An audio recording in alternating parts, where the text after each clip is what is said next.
Allez, aujourd'hui, on s'attaque à un gros morceau, la toute nouvelle sortie de Games Workshop. Warhammer Quest, Aigu sombre. C'est ça, Aigu sombre.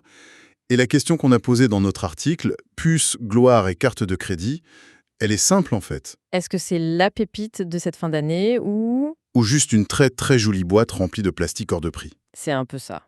Bon, la promesse, elle est alléchante. On a un dungeon crawler coopératif qui se passe dans un lieu bien glauque, l'abbaye de Jade. Envahi par les spires de Nurgle, le dieu de la peste. C'est du Warhammer pur jus, quoi. Exactement. Le premier truc qui, moi, m'a vraiment bluffé, et on en parle dès le début de notre article, c'est la fin de la mise en place. Ah oui, ça. Fini de passer 20 minutes à chercher la tuile couloir 4B. C'est la révolution du livre plateau.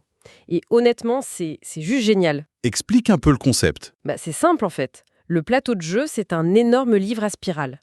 Tu ouvres à la page de la mission et hop, le donjon est là, prêt à jouer. Et ça change tout au rythme, non? Ah mais complètement. Une partie, on l'a fait en 30 minutes, 35 minutes max.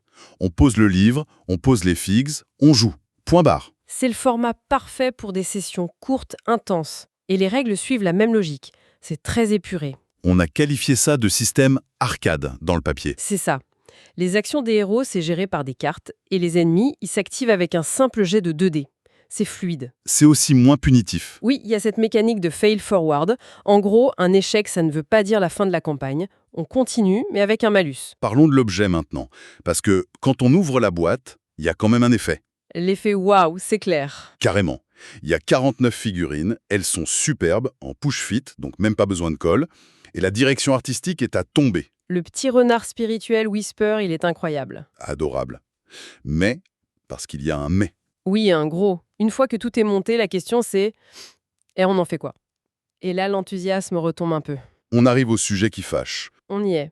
Le premier problème, et c'est ce qu'on a appelé une faute professionnelle dans notre article, c'est l'absence totale de rangement. Zéro. Rien, nada.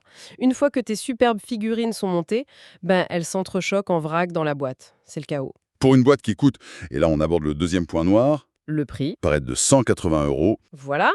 On est sur un produit de luxe, un produit élitiste. Et pour ce prix-là, la concurrence est rude. Ah oui, des jeux comme Gloomhaven ou le récent Massive Darkness 2, pour un tarif similaire, ils offrent beaucoup plus de contenu mécanique. Plus de rejouabilité aussi. Carrément. Du coup, Aigu sombre se positionne pour qui, en fait? Pour les fans de l'univers Warhammer qui sont fortunés ou pour les peintres de figurines?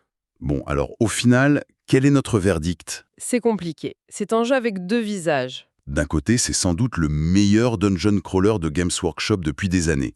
C'est beau, c'est fluide, c'est rapide, c'est fun. C'est très fun. Mais de l'autre, son prix et ses défauts pratiques le destinent à une niche.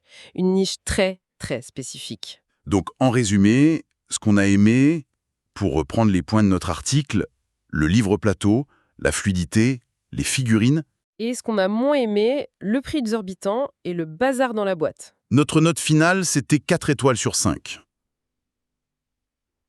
Avec la mention « très bon Mais très cher aussi. ». C'est exactement ça. Et au fond, ça nous a amené à une question un peu plus large dans notre conclusion. Une question qui dépasse ce seul jeu. Ah oui, En voyant ce positionnement tarifaire, on s'est demandé si le jeu de société n'est pas, tout doucement, en train de glisser vers un produit de luxe.